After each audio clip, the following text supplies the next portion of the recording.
Graça e paz a todos os irmãos e amigos que nos acompanham aí pelas redes sociais. Meus irmãos, nós estamos aqui mais uma vez para ministrarmos as lições da revista Compromisso, tá? Essa revista aqui que sempre eu apresento para vocês. Revista Compromisso, essa aqui, ó, certo? Nós estamos estudando nesse trimestre as cartas de Paulo. Gálatas, Efésios, Filipenses e Colossenses, tá bom? Estamos na lição de número 7 e nós marcamos, né, com os irmãos pelo Facebook, onde nós informamos que nós estaríamos ministrando a lição às 8 horas da noite.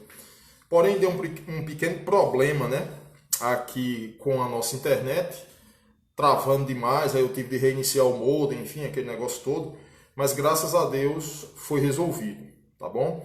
Então nós estaremos ministrando a lição de número 7, que ela tem por título A Paixão de um Missionário. Qual é a paixão de um missionário? Né? A gente vai ver no decorrer da lição, tá certo? Texto base é Efésios capítulo 3, o verso 7. Antes de nós lermos a palavra de Deus, nós vamos ler, na verdade, né, a palavra de Deus. E assim que a gente lê, a gente vai estar orando, né? Pedindo a Deus que Ele nos abençoe, né? Que Ele nos guarde, que Ele nos livre de tudo isso que está acontecendo aí pelo mundo afora, tá bom? Efésios capítulo 3, o verso 7 diz assim: Fui feito ministro deste evangelho segundo o dom da graça de Deus, que me foi dado segundo a operação do seu poder, tá bom? Então esse é o texto base da nossa lição. Vamos orar, pedir a Deus que nos abençoe, que Ele, né, nos dê a palavra certa, na hora certa, no momento certo, e que em primeiro lugar o nome dele possa ser glorificado, tá bom? Vamos orar. Soberano Deus e nosso eterno Pai, a Ti toda honra, toda glória, todo louvor e adoração mais uma vez seja dada ao Teu santo nome. Nós Te louvamos, Deus, por mais esse dia. Agradecemos ao Senhor pelo nosso alimento, pelo pão que o Senhor não tem deixado faltar.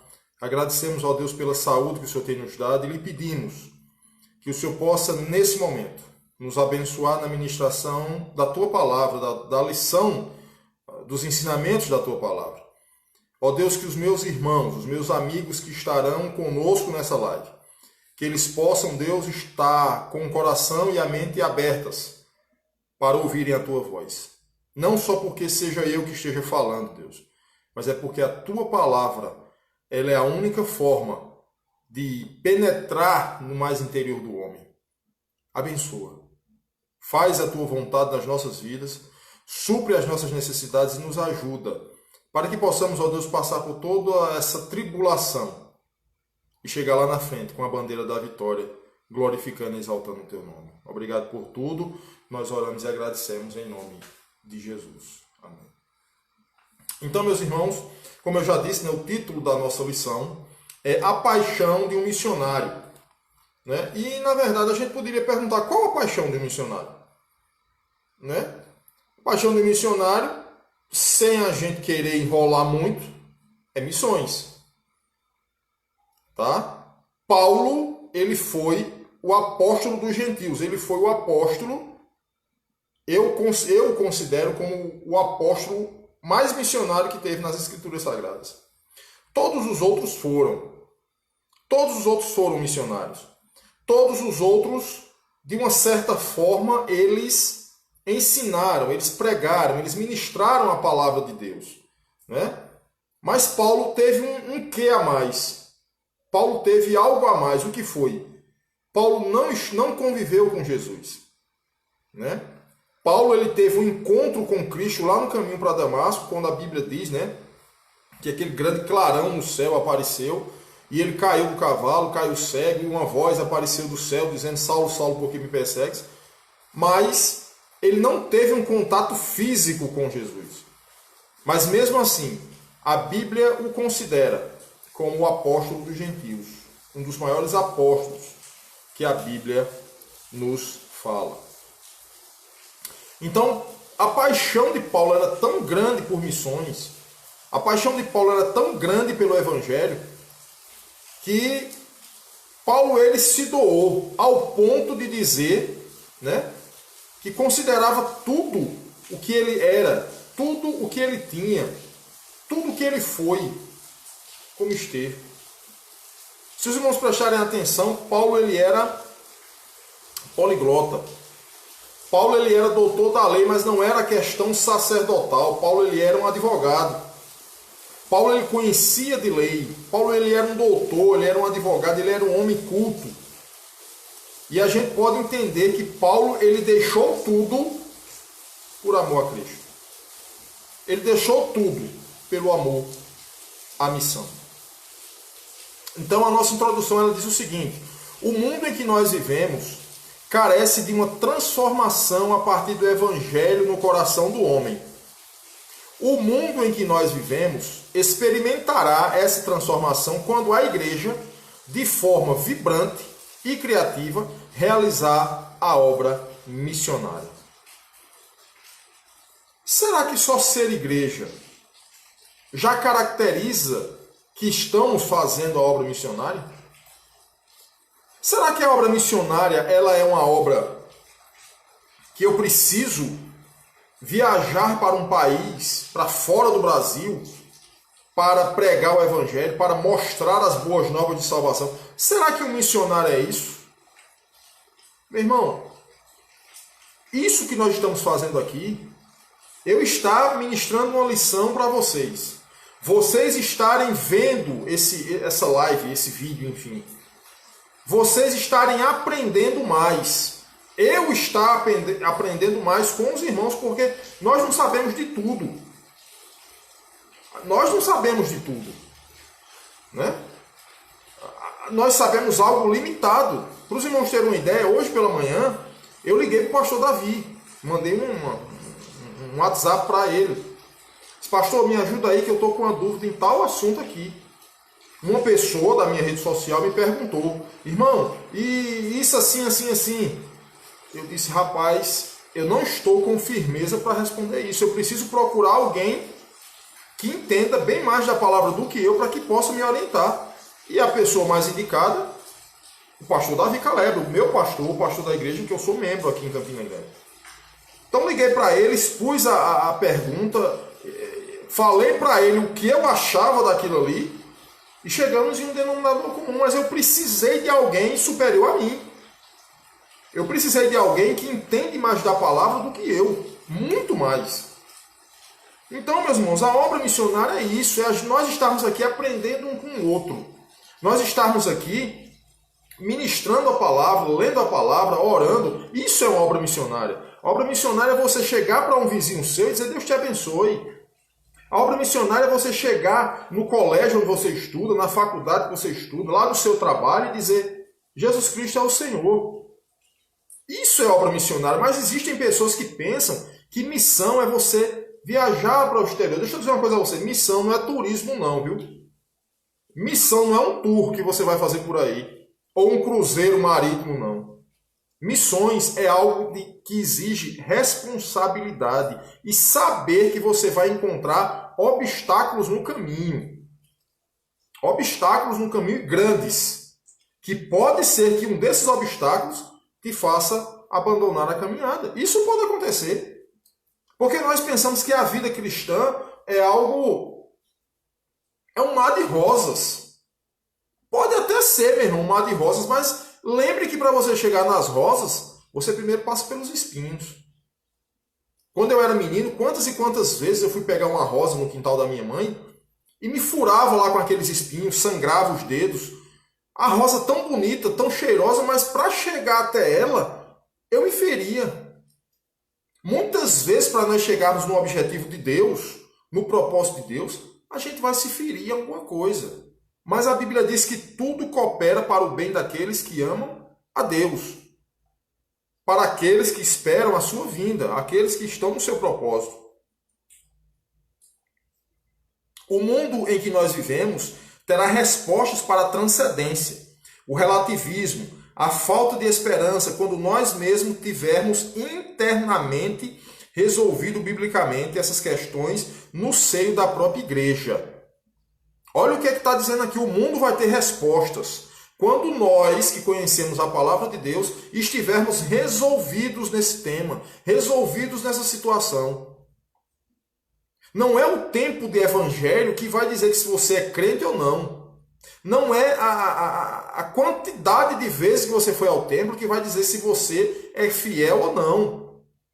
É o teu dia a dia com o Senhor. É a tua comunhão com Deus. E comunhão com Deus, meus irmãos, implica em dizer que nós erramos. Nós somos falhos. A Bíblia diz que nós somos pó. A Bíblia diz que Deus conhece a nossa estrutura. Quer reconhecer quem você é? Quer saber quem você e eu somos? Meu irmão, desenterra um cadáver com 8 dias para tu ver o que nós somos.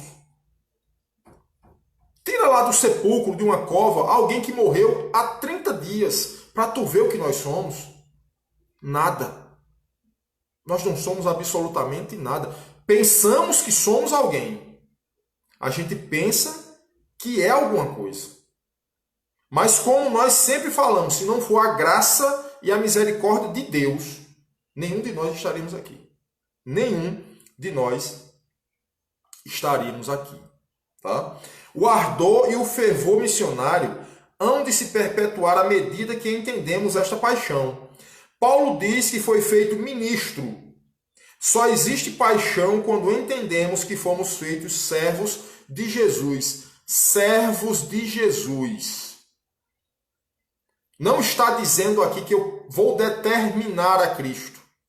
Não está dizendo aqui que eu, como missionário, eu vou fazer uma oração e Deus vai me responder ela no mesmo instante. Não está dizendo que porque eu sou missionário, eu vou estar determinando a Deus o que eu quero que aconteça na minha vida. Isso está fora, meu irmão. Primeiramente, o missionário tem de reconhecer que ele é servo de Jesus. Ao sermos construídos como servos, recebemos e desenvolvemos a paixão pela obra, porque nosso amor está no dono da obra. Você não faz as coisas para a sua própria glória. Você não vai fazer as coisas porque você é melhor do que eu ou eu sou melhor do que você, não. Você vai fazer as coisas porque o dono da obra, ele merece louvor, glória e adoração. É por isso que você vai fazer a obra. Você vai fazer a obra porque você vai entender que existem pessoas que estão caminhando a passos de gigantes para o inferno. Existem pessoas que estão caminhando para o inferno. E são pessoas tão boas. São aquelas pessoas que muitas vezes estenderam até a mão para a gente. São aquelas pessoas que muitas vezes nos deram até uma palavra de conforto. Sabia disso? Mas essas pessoas, se elas não aceitarem Jesus como Senhor de suas vidas, elas estão condenadas ao inferno. Porque a Bíblia diz que o caminho que leva o homem a Deus chama-se Jesus Cristo. Não tem outro caminho. Não tem outro meio. Não tem outro subterfúgio. Só Jesus pode levar o homem até o céu. E a missão nossa nessa terra é apontar o caminho. Eu não consigo converter ninguém. Eu não consigo mudar a vida de ninguém. Eu não consigo fazer com que pessoas caminhem no caminho do Evangelho, porque você tem de caminhar, porque esse caminho é verdadeiro. Jesus Cristo é o Senhor, Ele é a verdade, Ele é a vida. Eu posso apontar o caminho. E através da minha vida, através do meu exemplo, através do meu testemunho, as pessoas podem ou não seguir esse caminho. Tá bom? Então essa foi a nossa introdução. O primeiro ponto da lição diz assim: a paixão de um missionário se evidencia por uma experiência inconfundível. Efésios 3, de 3 a 4, diz assim: e como por revelação me foi manifestado o mistério conforme vos escrevi acima em poucas palavras, de forma que, quando ledes, podeis perceber a minha compreensão do mistério de Cristo. Paulo está dizendo o seguinte, que ele foi revelado a Paulo, né, uma experiência inconfundível. Paulo ele teve uma experiência com o dono da obra inconfundível. Inconfundível. Vamos analisar o primeiro ponto da lição. Experiência com Deus e firmeza de que Deus falou é total dependência na palavra infalível e suficiente do Senhor. Como é que nós podemos entender as coisas de Deus? Através da sua palavra. Como é que nós podemos tirar alguma dúvida com relação às coisas de Deus e essa vida que nós vivemos aqui? Através da palavra de Deus. A palavra de Deus é o manual de regra e fé do cristão. Tá certo? A palavra de Deus ela é o termômetro que diz se você está servindo a Deus ou se você não está servindo a Deus. O que eu achei interessante, eu estava vendo na internet esses dias aí, um cidadão que ele é casado com outro homem. Escute bem isso aqui. Um cidadão que é casado com outro homem, todos os dias esse camarada ele faz uma leitura da palavra de Deus online, em live. E eu fiquei olhando, rapaz, que legal. O cara está propagando a palavra de Deus. Mas eu pergunto aos irmãos, será que a vida desse cidadão condiz com as Escrituras Sagradas? A palavra de Deus ela não vai voltar vazia, tá? Aquela leitura que ele está fazendo, aquela explanação que ele está fazendo, ela não vai voltar vazia. A palavra de Deus ela vai encontrar guarita em algum coração que esteja precisando ouvir. Mas ele próprio precisa entender que quando eu digo eu quero ser um missionário, eu amo as almas perdidas, as almas estão caminhando para o inferno, eu preciso entender que eu tenho de cuidar da minha. E a minha vida, a minha alma, o meu espírito tem de estar diante do Senhor. Não é obras, não é bondade. Não, meu irmão. Porque quem é salvo faz boas obras. Quem é salvo pratica a bondade. Mas as boas obras e as bondades não vão salvar você, não. Agora, quem é salvo vai praticar isso. Porque é correto diante de Deus. Mas o camarada está lá convivendo com outro homem, dormindo com outro homem como se fosse casado, que não é casamento. Tá certo? As pessoas podem até dizer, não, Davi, mas a justiça, ela autorizou o casamento, a união estável entre dois homens e duas mulheres. A justiça pode ter autorizado à vontade. Mas a Escritura Sagrada diz a mim e a você que é pecado. E nós precisamos combater isso. Da mesma forma que a mentira é pecado. Da mesma forma que a glutonaria é pecado. Da mesma forma que as bebedeiras da vida é pecado. A prostituição, o adultério, a lascívia, tudo isso é pecado. Precisamos condenar as obras, não é condenar as pessoas, certo? A gente precisa colocar uns pingos nos is aqui. Não é condenar as pessoas. Não, você está condenado ao inferno. Não, você não tem salvação. Não é isso. É informar a pessoa que o caminho que ela está trilhando é um caminho perigoso. É um caminho que pode levá-lo ao inferno. Mas existe correção. Se o homem aceitar Jesus como Senhor da sua vida, a Bíblia diz que todos os seus pecados são apagados e ele se torna uma nova criatura. Paulo, em tempo de revelação ainda, deixa claro que sua vida, seu empenho, sua obediência foram em função de sua inconfundível experiência ao compreender a revelação do Senhor que o chamava para a salvação e para a obra missionária. Paulo ele entendeu isso, que a principal missão dele era obediência ao Mestre, era obediência a Deus, era obediência às Escrituras Sagradas. Né? A arrogância de Paulo como fariseu, zelo da lei, com todas as credenciais religiosas e legalistas, foram substituídas pela experiência ao compreender o mistério de Deus revelado em Cristo. Paulo ele entendeu o quê? Ele entendeu que Deus, na sua santidade, Deus ele não podia, ele não tinha como entender o homem. Deus criou o homem. É até estranho a gente dizer isso, tá certo?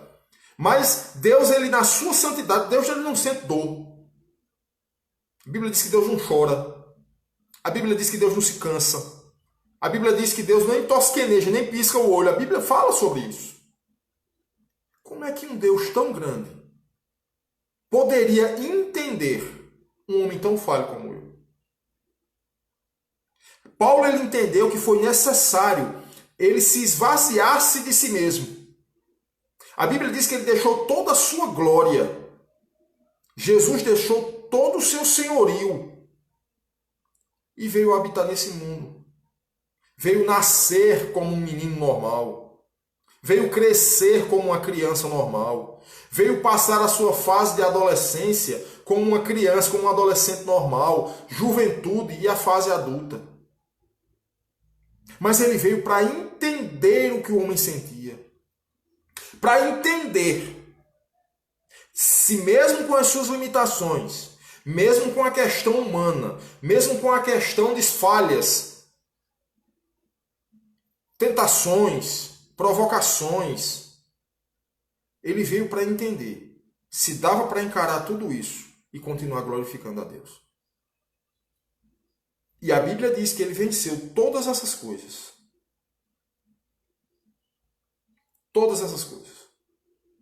Ele mesmo disse, no mundo vocês vão ter aflições, mas tenham bom ânimo. Eu venci o mundo. O que é que ele quis dizer? Se eu venci, Jesus Cristo não venceu em divindade, não. Jesus Cristo venceu no corpo, na carne. Jesus Cristo estava aqui como homem. Deus encarnado, ok. Mas ele estava aqui humanamente falando. Sangrou, chorou, dormiu, se cansou. Ele começou a entender o que o homem passava, o que o homem sentia. Para depois da sua morte, depois da sua ressurreição, ele ter a autoridade para dizer, todo o poder me dado no céu e na terra. Então foi esse mistério de Cristo que Paulo entendeu. Paulo entendeu qual o sentido, por que ele veio ao mundo e morreu pelo homem. Paulo outrora ainda vivia na ignorância, ficou para trás. A paixão missionária na vida do crente tem o fundamento da conversão e do chamado. Olha aí, questão missionária na vida do crente tem o fundamento da conversão e do chamado. Meu irmão, muitas vezes eu estou gravando um vídeo, fazendo uma live. Pronto, ontem mesmo, todas as noites eu faço live de 10h30 da noite, lá no TikTok. É uma nova rede social que apareceu por aí e a gente tem glorificado o nome de Deus lá. Então, todas as noites, 10h30 da noite, a gente tem feito lives com pessoas diversas. Pessoas que são evangélicas, pessoas que não são. O que é que a gente faz? A gente atrai as pessoas para estarem na live. A gente pede para que as pessoas façam pedidos de oração. Todo mundo precisa de oração. Eles fazem o pedido, a gente faz uma breve reflexão da palavra de Deus e no final a gente ora. E muitas dessas pessoas lá nos comentários lá, as pessoas, pastor, eu queria que o senhor orasse por mim, pastor. Eu disse, olha, meu irmão, muito obrigado por me considerar um pastor, mas eu não sou. Eu já disse isso na igreja, na classe que eu sou professor, já disse isso em pregações que eu fiz na minha igreja. Eu não tenho, meus irmãos, a mínima vontade de ser pastor. Algumas pessoas até dizem, mas você um dia vai ser. Até aqui, até esse exato momento, Deus ele não me chamou para isso. Não me chamou para isso. O meu pastor terreno chama-se Davi Caleb. A igreja que eu faço parte e trabalho por ela, Igreja Batista Jardim Paulistano. Eu sou um simples servo que tenho a imensa vontade de fazer a vontade do meu Senhor. E ponto final. Mas as pessoas, por um rótulo, elas fazem tudo. Ah, eu sou missionário. Ah, eu sou pastor. Ah, eu faço isso. Ah, eu sou aquilo. Meu irmão, se contente em ser servo. Se você entender o privilégio que você tem em ser servo de Cristo, já basta. Já é o suficiente. Não precisa de mais nada. Paulo enfatiza que não foi ele que buscou, foi manifestado a ele. Paulo ele não queria isso. Está vendo que ele disse? Ele não foi manifestado. Ele não procurou, ele não correu atrás, não. Foi Jesus que disse, eu quero você para fazer a minha obra. Deus o fez conhecer. Iniciativa sempre do Senhor. Hoje, a revelação já existe e precisa ser entendida com sabedoria, conhecimento e coerência. Não pode faltar por parte daquele que quer exercer a obra do Senhor os fundamentos sólidos de entendimento da revelação que nos foi dada, a palavra do Senhor. Isto ocorre quando a iluminação do Espírito Santo encontra campo fértil com princípios hermenêuticos e seguros. O que é que o autor da lição está querendo dizer aqui? Você tem que ter base, meu irmão. Você vai encontrar na caminhada pessoas que estão sedentas da palavra. Pessoas que estão procurando por respostas. E você vai ter de ter um fundamento sólido. Orientação de alguém mais experiente do que você. Vai ter de estar debaixo de uma autoridade eclesiástica, de um pastor. De alguém que exerça uma autoridade espiritual sobre você. Vamos ter de estar assim, meu irmão. Se nós quisermos fazer a obra do Senhor, temos de estar balizados no Senhor. E a Bíblia diz que ele deixou pessoas específicas para fazerem isso. Você quer ser um professor de escola bíblica dominical? Eu vou dar um conselho a você. Começa a ler a palavra, meu irmão. Começa a ler a Bíblia. Aquelas histórias, sabe? Davi matou Golias. Aí você vai analisar. Foi assim, foi desse jeito. Eita, Daniel entrou na cova dos leões. Historinha mesmo. Historinha mesmo de criança. A gente precisa entender isso. A gente precisa... coisas que para nós que somos adultos, bobagem. Não. Tem um hino, um corinho que a gente cantava quando a gente era guri, na igreja, que ele diz assim: cuidado, olho, boca, mão e pé. Não sei se os irmãos que estão me vendo já ouviram esse corinho, esse hino. Cuidado, olho, boca, mão e pé. Repete por 3 vezes. Tem um Salvador no céu que está olhando para você. Cuidado, olho, boca, mão e pé. Um corinho de criança lá dos juniores. Mas é algo, meu irmão, que é eficaz na vida do cristão. É algo que é verdadeiro. Deus está nos vendo. Deus está olhando. Deus está contemplando cada um de nós individualmente. 7 bilhões de habitantes existem no planeta Terra. 7 bilhões. E Deus conversa com cada um individualmente. Ele é Deus. Então a gente precisa entender isso. Base bíblica. Respaldo na palavra. Não é achismo, eu acho. Eita, não, eu acho. Não é achismo. Base bíblica. Conhecimento. Se você quiser servir ao Senhor em áreas específicas, se você quiser conhecer ao Senhor em áreas específicas, servir ao Senhor em áreas específicas, professor de escola dominical, diácono, maestro na igreja, coisas desse tipo, você tem de se balizar na palavra de Deus.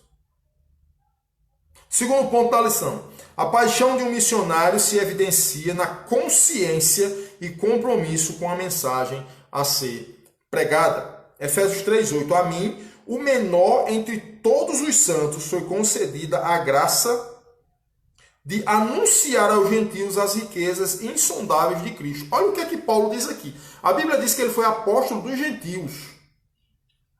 Um dos maiores apóstolos que a Bíblia relata. A Bíblia diz que os lenços de Paulo, que ele enxugava o seu suor, a Bíblia diz que foram levados para serem colocados em cima dos enfermos e eles foram curados.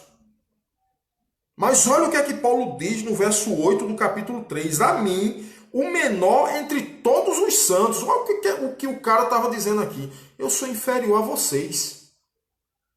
Já imaginou se fosse nos nossos dias de hoje? Um camarada se santificar, se consagrar diante de Deus, aí ele vai, pega um lenço de papel, pega um lenço, passa na testa, e aquele lenço ali é colocado em cima de um defunto e o camarada ressuscita. E aquele lenço é colocado em cima de um enfermo e o camarada fica curado. Já imaginou se fosse nos nossos dias de hoje?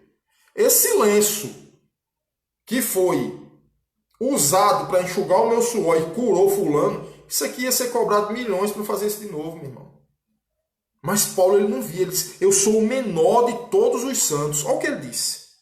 A mim, o menor entre todos os santos, foi concedida a graça de anunciar aos gentios as riquezas insondáveis de Cristo. Ele era privilegiado. Ele está dizendo isso, eu sou privilegiado porque eu sou pequeno, falho, fraco, humano. Um dia eu vou morrer, vou apodrecer num túmulo, enfim. Mas eu estou fazendo a vontade do meu Senhor, anunciando as riquezas insondáveis de Cristo. Missões e pregação da palavra são inseparáveis. A palavra que anuncia as riquezas de Deus, incompreensível para o homem natural, mas proclamada com discernimento pelos missionários tocados pela iluminação do Espírito Santo. Não é? A palavra da verdade, você manejar bem essa palavra. Não é você conhecer tudo, que nós não conhecemos tudo, não. Nós não conhecemos tudo, nós não conhecemos, para ser sincero, a gente não conhece nada. Tudo é graça, meu irmão. Tudo é graça. Alguém pode ter uma dicção melhor, alguém pode falar melhor, alguém pode pregar de uma forma que você entenda melhor. Isso pode acontecer porque nós somos seres inteligentes. A Bíblia diz que nós somos feitos imagem e semelhança do Criador. Podemos, o homem pode fazer isso. Agora, a inspiração, o poder é de Deus, não é nosso não. Viu? Não é nosso não. Deus quer salvar aqueles que estão marginalizados. Sim, há muita gente à imagem da sociedade, gente que vive sem esperança, sem afeto, carinho, amor e salvação. São milhares que se tornaram vítimas de situações sociais opressoras e injustas, por causa do pecado que destrói, arruína o homem por dentro e por fora. Muitas vezes a gente quer pregar às pessoas, os ricos da nossa cidade. Muitas vezes a gente quer pregar aquelas pessoas que são influentes, a um político, a um deputado, a um senador, ao presidente da república, a um cantor famoso. A gente muitas vezes quer fazer isso. Mas o mendigo lá da tua rua, o mendigo que fica lá no sinal pedindo dinheiro, a prostituta que está lá nos bordéis da vida vendendo o seu corpo. Será que ela não carece da graça de Deus? Será que essa pessoa não carece da misericórdia de Deus? Jesus Cristo morreu por eles. Quantos não têm pão para comer nem roupa para vestir? Vivem em degradação social e espiritual. Deus quer salvar estes que assim vivem quando permitirem o toque bendito da graça salvadora de Jesus. Ele quer salvar. Mas a pessoa precisa permitir. Não é por força, não é por violência. Lembram lá Noé? 120 anos construindo uma arca. Vai chover. O dilúvio vai vir. E o que é dilúvio? Se nem chovia naquele tempo. A Bíblia diz que nunca choveu. A Bíblia diz que subia um vapor sobre a terra e regava a relva lá. Mas não chovia. Quem iria acreditar que ia vir um dilúvio? Mas ele avisou. Ele disse. Ele proclamou. Ele disse, ó, vai ter um dilúvio. Olha, vai vir um dilúvio aí. Entre na arca. A Bíblia diz que ninguém quis ouvir. Ninguém ouviu. Entrou Noé, a família e um par de animais. E uns pares, né, de animais. E toda a raça humana foi extinta. Só aqueles que obedeceram a palavra, só aqueles que obedeceram a orientação, só aqueles se salvaram. Participar com paixão em missões é ajudar que estes sejam libertados e encontrem em Jesus a razão do viver. Meu irmão, tem pessoas que nessa hora que nós estamos falando aqui, ministrando essa palavra, tem pessoas que nessa hora estão tentando se matar. Tem pessoas que nessa hora estão tentando dar cabo da sua vida. Mas Jesus, ele é o caminho. Jesus, ele é a esperança. Jesus, ele é aquele que transforma a água em vinho. Jesus é aquele que transforma o derrotado, o fracassado, o condenado em vitorioso. Esse é o Jesus que nós servimos. Esse é o Jesus que pode mudar a vida de qualquer pessoa. Marginalizados estão clamando Deus quer salvar aqueles que na entrada dos vícios estão. Na estrada dos vícios estão. São milhares que adentraram a porta dos vícios. Quantos alcoólatras, drogados, viciados e que estão sendo levados pela correnteza do aprisionamento de suas emoções, intelecto, pelo pó da destruição. Quantas e quantas pessoas que são intelectuais, pessoas que são inteligentíssimas, pessoas que têm doutorado, pessoas que têm uma dicção fora do comum, estão entregues às drogas, estão marginalizadas. Essas pessoas precisam de Jesus.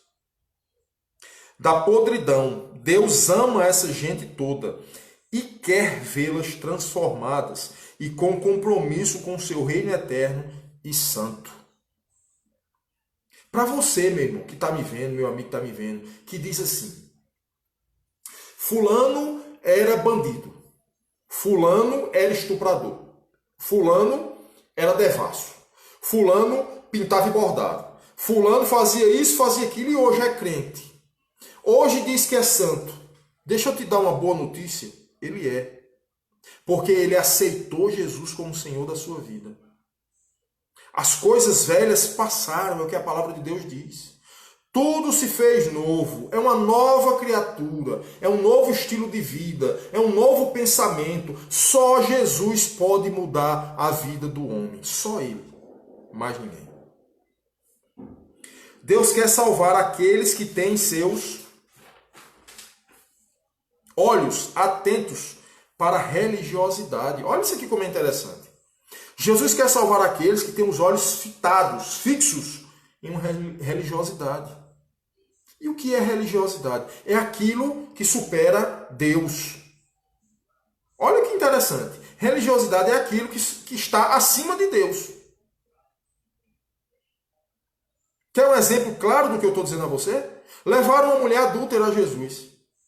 E disseram: mestre, a lei que foi imposta, que o teu servo Moisés deixou escrita, diz que tais mulheres têm de ser apedrejadas. O que é que tu dizes? Religiosidade. O que é que tu dizes? Jesus podia ir de encontro à lei? Não, que ele veio cumprir. Mas o que foi que ele disse? Aquele dentre vós que não tiver pecado, atire a primeira pedra. A Bíblia diz que foram saindo dos mais velhos até os mais jovens. Ficou só Jesus e a mulher. Cadê os teus acusadores?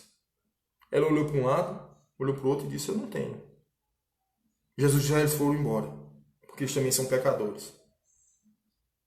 Não tem condenação para você? Não tem quem lhe condene? Não. Nem eu também te condeno. Vai e não peques mais. Esse é o segredo da conversão. É você ir. Vinha errado até aqui. Vinha sujo até aqui. Vinha amaldiçoado até aqui. Encontrou Jesus. Ele salvou você. Não te condeno. Não faça mais. Essa é a receita. Porém estão na cegueira do conhecimento de Deus. Não conhecem Jesus. Não conhecem a Deus. Aquele povo que estava querendo condenar aquela mulher adúltera podia ser até doutor da lei, mas não conhecia Deus da forma que deveria conhecer. A religiosidade popular, com suas crenças, crendices, superstições, esoterismos e as mais diversas práticas religiosas, estão presentes no dia a dia de nossa gente. Tudo está presente aí, né? Um dia desse eu estava numa live e uma pessoa perguntou: ô irmão, qual é seu signo? Eu disse: minha irmã, eu não me rejo muito por essa questão de signo não, viu? Mas eu sou do mês de abril, disseram que o mês de abril é touro. Mas eu não me rejo por isso não. Qual é teu signo? Horóscopo. Né? Não passo embaixo de escada. Passou um gato preto na minha frente, eu não saio de casa. Meu irmão, religiosidade. Tanto o sentimento religioso, porém vazios da fé verdadeira, genuína e salvadora. Tanto conhecimento de religiosidade, mas estão secos da verdadeira e genuína fé salvadora. Não conhecem. Buscam paz, alegria e salvação na areia movediça. O que é areia movediça? É aquele terreno que você vê plano. Você vê aquele terreno firme. Você vê aquele terreno que não tem ondulações, que não tem precipitações. Mas quando você pisa nele, ele vai te afundar. Religiosidade é isso.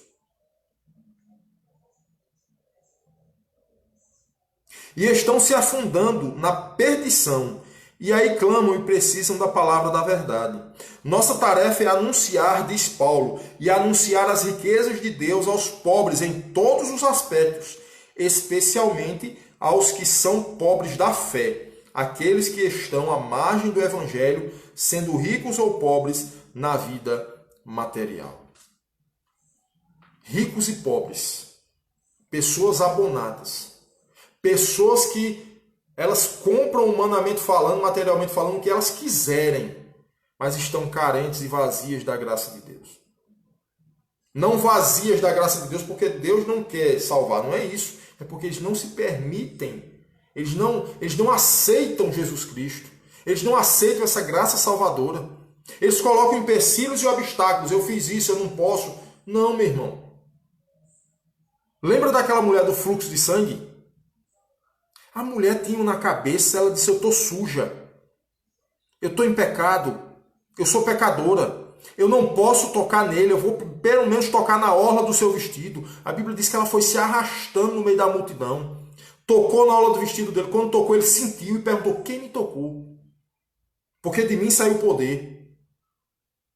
Bota uma coisa na tua cabeça, meu irmão. Quando você toca em Jesus, você pode estar do jeito que você tiver. Sujo do jeito que você tiver, podre do jeito que você tiver. Se você tocar em Jesus, ele não vai se sujar com sua podridão não, mas você vai ficar limpo. Terceiro ponto da lição. A paixão do missionário se evidencia em seu compromisso efetivo com uma vida de oração. Efésios 3,14. Por essa razão, dobro meus joelhos perante o Pai. Olha que coisa interessante. Um homem poliglota, conhecedor da lei, um homem que falava vários idiomas, um homem inteligentíssimo, agora ele dobra os seus joelhos diante do Deus dos céus. Sabe o que é isso, meu irmão? Submissão. Sabe o que é isso, meu irmão? É reconhecer que a gente não é nada. Ah, mas eu sou juiz de direito. Não é nada. Humanamente falando, nada. Você pode ter o rótulo, você pode ter se especializado, você pode ser conhecedor da lei, você pode julgar causas, e a Bíblia diz que Deus deixou pessoas para isso mesmo. Mas diante do Senhor não somos nada. No dia que morrermos, tanto pobre como juiz de direito, como deputado, como presidente da República, vai virar pó. E ponto final. Missões e oração andam juntas. O que levava Paulo a se colocar de joelhos como gesto de dependência, olha o que eu falei, humildade e quebrantamento era uma causa. A causa missionária fazia com que Paulo tivesse profunda reverência diante do Senhor. A causa de fazer Paulo orar era a salvação do pecador. Paulo orava pela salvação dos homens. Quem tem paixão missionária são os que têm compromisso com oração. Sem oração, a obra fica infértil. Caímos num ativismo sufocante, mas a obra não produz. Oração é quebrantamento e contrição. Oração é dependência e humilhação. Oração é mais do que palavras. Oração é comunhão, relacionamento e vivência com o Pai. Meu irmão, tu está falando com Deus Todo-Poderoso. Às vezes a gente não diz assim. Eu preciso falar com o secretário do prefeito, porque se eu falar com o secretário do prefeito, eu vou conseguir determinada coisa lá para a minha rua. Não, eu vou falar com o secretário de saúde, porque se eu falar com o secretário de saúde, eu vou conseguir um remédio que eu estou precisando, eu não tenho condição de comprar, e eu vou conseguir esse remédio. Não, eu vou falar com o secretário de finanças, porque talvez eu consiga um abono lá na prefeitura, algum crédito na prefeitura, porque eu estou precisando disso e disso daquilo. Meu irmão, se tu consegue falar com um homem, e ele teoricamente consegue resolver o teu problema, Imagina se tu falar com Deus. Imagina se tu dobrar os teus joelhos diante do Deus Todo-Poderoso. Imagina se tu disser, Deus, tem misericórdia de mim. Deus me ajuda. Deus me levanta. Deus me dá a palavra na hora certa. Deus abre aquela porta que está fechada. Já imaginou se você falar com Deus? O que é que Ele vai fazer por você? Pense nisso. Por isso é dito que devemos orar sem cessar. O crente não para de orar quando tem sua vida prostrada diante do Pai. Em tudo, sem oração não existe paixão. Não tem como você ser apaixonado por missões sem oração. A oração sacudiu os alicerces da religiosidade, da intolerância para com o cristianismo que chegava. Oração é marca essencial de missões. Oração é a marca essencial de missões. Sem oração não existe missões. Tem de orar, meu irmão. Tem de orar. O quarto ponto da nossa lição. A paixão de um missionário se evidencia no compromisso e entendimento da presença e importância da igreja no processo de evangelização. Vamos entender isso aqui. Efésios 3:10. Para que agora a multiforme sabedoria de Deus seja manifestada por meio da igreja aos principados e poderios das regiões celestiais. A obra de missões faz parte da missão da igreja. É a igreja que deve dar o tom da obra missionária. Existem muitas instituições relevantes, importantes e ajudadoras, mas nada e ninguém podem substituir a igreja de Jesus nesse mundo. Deixa eu dizer uma coisa a vocês aqui. Existem instituições que são uma bênção, meu irmão. Eu posso dizer a você que aqui em Campina Grande, aquele São Vicente de Paula, aquela instituição, meu irmão, ela faz algo fantástico. Cuida de idosos, trata dos idosos. Os idosos têm tratamento, têm banho, têm comida, tem tudo. Aquela instituição, a Casa da Criança, João Moura, né? Se eu não estou enganado, é isso. Pô, cuida de crianças. Educa, ensina, dá comida, educação. Fantástico. Mas nada substitui a igreja. A igreja é a instituição que Deus disse, a minha igreja. Jesus disse, é a minha igreja. Essa é a minha igreja. A promessa de lutar e vencer contra as investidas do mal foi dada à igreja por Jesus. E vocês vão pisar cobras e escorpiões e todo o poder do mal, e nada vos fará dano algum. Ele não disse para os discípulos. Ele não disse se você tiver um rótulo, se você for pastor, missionário, não. Ele disse a igreja. A igreja vai pisar cobras e escorpiões e todo o poder do mal, e nada vai fazer dano algum. Desculpa. É a igreja. A igreja de Jesus. Paulo realça que a sabedoria de Deus em sua graça multiforme é e será conhecida pela igreja. É a igreja que conhece isso, que reconhece isso. A igreja de Jesus tem uma missão relevante, insubstituível nesse mundo. Por isso, cada dia mais urge que a igreja, no papel de firmar e sustentar a verdade do Senhor. É a igreja que tem de sustentar a verdade de Cristo. É a igreja, meu irmão. A gente tem de combater, a Bíblia diz combata, condene as obras das trevas. Quais são as obras das trevas? Prostituição, lascívia, adultério, fornicação, mentira, roubo. Tudo que está de encontro à palavra, tudo que está indo contra a palavra de Deus. Pecado. A igreja tem de combater. Nós estamos nos calando. Que tipo de missionário nós somos? Que senta do nosso lado um homem e uma mulher que são adúlteros, a mulher é casada, o homem também, mas estão em um relacionamento extraconjugal, e eu não digo, meu irmão, vocês estão em pecado. Senta dois homens ao meu lado e os dois homens dizem que supostamente estão casados, porque a lei do Brasil permite a união estável entre dois homens e duas mulheres, e eu vou fazer com que isso desça na minha goela abaixo e eu vou ficar calado, porque é uma lei do país, mas a Bíblia diz que é pecado. A Bíblia diz que é pecado. O que é que vale mais, a lei do país ou o meu Deus? A lei do país ou a ordem daquele a quem eu sirvo?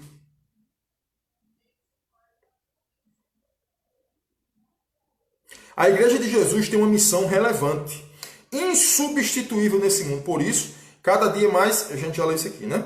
Deixar a igreja ser transformada em um clube social. Escuta isso aqui. Deixar a igreja ser transformada em um clube social, reuniões de entretenimento, sem que estas coisas sejam meios de cumprimento da missão, é tremendo engodo e areia movediça. Eu vou para a igreja porque eu vou rever meu irmão que faz muito tempo que eu vi. Legal. Você pode ir para a igreja para rever seus irmãos. Claro que a gente vai para a igreja, para o templo, para rever os nossos irmãos. Claro. Mas isso não é o principal não, viu? Você vai para a igreja para adorar. Você vai para o templo para prestar um culto ao seu Deus. E deixa eu dizer uma coisa a você, que está me vendo. Pode ser que até que você não veja agora, você me veja num vídeo posterior, não sei. Mas entenda o que eu vou te dizer agora. Quando você for para o templo, não vá pensando que você vai ser agradado lá, não. Não vá pensando que você vai para mandar. Não, você desce do seu carro, olha, quem é que vai pregar? Davi Pérez. Opa, entra no carro e vai embora. Não, não temos estômago para escutar Davi Pérez pregando. Não, quem vai pregar é irmão Zezinho. Não, eu não tenho estômago para escutar irmão Zezinho pregando. Mas quem vai pregar na igreja hoje é Hernandes Dias Lopes. Isso é uma bênção. Quem vai pregar na igreja hoje é o pastor Silas Malafaia. Eita, é uma bênção, meu irmão. Eu vou, deixa tudo e vai. Quem vai pregar hoje na igreja é o pastor Marco Feliciano. É o cantor Samuel Mariano. Meu irmão, quem vai pregar hoje na igreja é um homem ou uma mulher que vai ser usado por Deus e Deus vai falar profundamente com você. Pode ser quem for, Deus vai usar para falar com você. Se você estiver precisando de alguma correção, Deus vai falar com você. Se você estiver precisando de uma admoestação, Deus vai falar com você. Se você estiver precisando de algum entusiasmo na vida, Deus vai falar com você. Independentemente do vaso, Deus vai falar com você. O quinto e último ponto. A paixão do missionário se evidencia com o objetivo de despertar ânimo e vigor. Efésios 3,13. Portanto, peço-vos que não vos desanimeis por causa das minhas tribulações, por vossa causa. Elas são a vossa glória. Olha o que é que Paulo diz. Não se desanime porque eu estou passando por tribulação, não. Continuem caminhando. Eu estou passando isso por amor a vocês, por amor à igreja, por amor à missão. É isso que ele está dizendo, certo? Paulo, em vários momentos, foi um servo atribulado.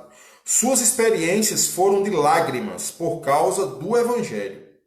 Mas deseja que suas tribulações jamais trouxessem enfraquecimento, esmorecimento ou desânimo. Ele nunca quis isso.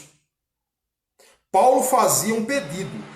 Pedia para que os crentes não desfalecessem por causa de suas tribulações. Há momentos na vida que o desânimo pode abater. Imagine os cristãos da época sabendo que o líder missionário, que o apóstolo dos gentios, vivia tempos de pressão física e mental grandiosa. Imagine a influência psicológica e espiritual que as dores de Paulo poderiam resultar na vida dos primeiros cristãos. Um possível esmorecimento poderia ocorrer. Por isso, Paulo faz um pedido, um apelo. Paulo não deixou de cumprir sua missão por causa da perseguição. Ele não deixou.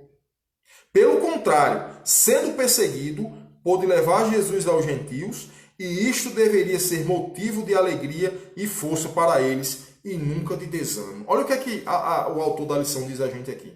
Paulo passou por várias tribulações e problemas. Mas ele se preocupava tanto com a igreja, tanto com as pessoas que precisavam de salvação, que ele disse assim, não se incomodem com isso não. Eu estou passando isso por amor a vocês. Continuem caminhando. Jesus é bom. A gente um dia vai morar no céu. Entusiasmo, meu irmão. Ele contagiava as pessoas com ânimo. O que foi que Jesus disse? Tenham ânimo. Tribulação vai ter. Problema vai ter. Dificuldade vai ter. Pessoas falando de você todo dia. Pessoas dizendo que tu não é crente toda hora. Continue. Caminhe. Eles não morreram na cruz por você. Quem morreu foi Jesus. Quando alguém vier te criticar porque você está fazendo a obra de Deus, olhe nos olhos dele e diga assim, Você não tem as mãos furadas. Você não tem os pés furados. O seu lado não foi perfurado. Quem fez isso por mim foi Jesus. Diga isso, nunca mais a pessoa vem falar com você. Conclusão. Toda a igreja evangélica foi de missões. Fala de missões, perdão. Mas onde está missões? Nos livros da biblioteca? Na cabeça dos líderes? Nas colunas do jornal da denominação? Deus quer pôr missões dentro do nosso coração. Não perca a paixão missionária. Como ser um missionário com paixão? Isso é uma pergunta. A primeira resposta diz assim: nunca esqueça e abandone o seu chamado. Nunca, meu irmão. Se você tem um chamado para ser um missionário, um pastor, alguma coisa que vá propagar a palavra de Deus, nunca desista, nunca abandone. Lute e desenvolva uma vida de oração, priorizando estar com o Senhor e fazendo a sua vontade. Ore a Deus. Ame a igreja e demonstre com palavras e atitudes este amor. Eu não vou para a igreja hoje porque o pastor não me saudou com a paz do Senhor. O pastor pode não me saudar, pode nem olhar para mim. Mas eu vou para a igreja para louvar o meu Deus. Faça parte do corpo de Cristo, mas com disponibilidade e entendimento que precisa crescer e estar bem ajustado à sua igreja. Participar da vida da sua igreja, meu irmão. Participar da vida da sua igreja. É isso o que a lição, que a nossa conclusão está nos falando, tá bom? Então essa foi a nossa lição de número 7, tá bom? Deus nos abençoe. Semana que vem a gente vai estar com a lição de número 8, o desafio da unidade em Cristo. Os textos aí, né, que vocês podem ler durante a semana para vocês entenderem melhor. Efésios capítulo 4. Todo o capítulo 4 de Efésios, os irmãos podem ler, os amigos podem ler, que a nossa lição 8 será baseada no capítulo 4 do livro de Efésios, tá certo? Deus nos abençoe. Eu gostaria de pedir aos irmãos que ainda não nos seguem no Instagram, que possam estar nos seguindo lá no Instagram, né? Davi Pérez 397, certo? Facebook, as pessoas que estão nos vendo aí estão no Facebook com a gente. No YouTube, o nosso canal no YouTube, canal Davi Pérez. Essa live eu irei, né, convertê-la em vídeo e estarei postando lá no meu canal no YouTube para as demais pessoas poderem ver também, tá bom? Acredito que semana que vem a gente vai estar postando a nossa live, nós estaremos fazendo a nossa live pelo Instagram, porque o Facebook está com alguns problemas, tem hora que trava, tem hora que eu não consigo o ao vivo aqui no Facebook, enfim. Eu, na verdade, nunca fiz live pelo Instagram, vou ver como é que se faz.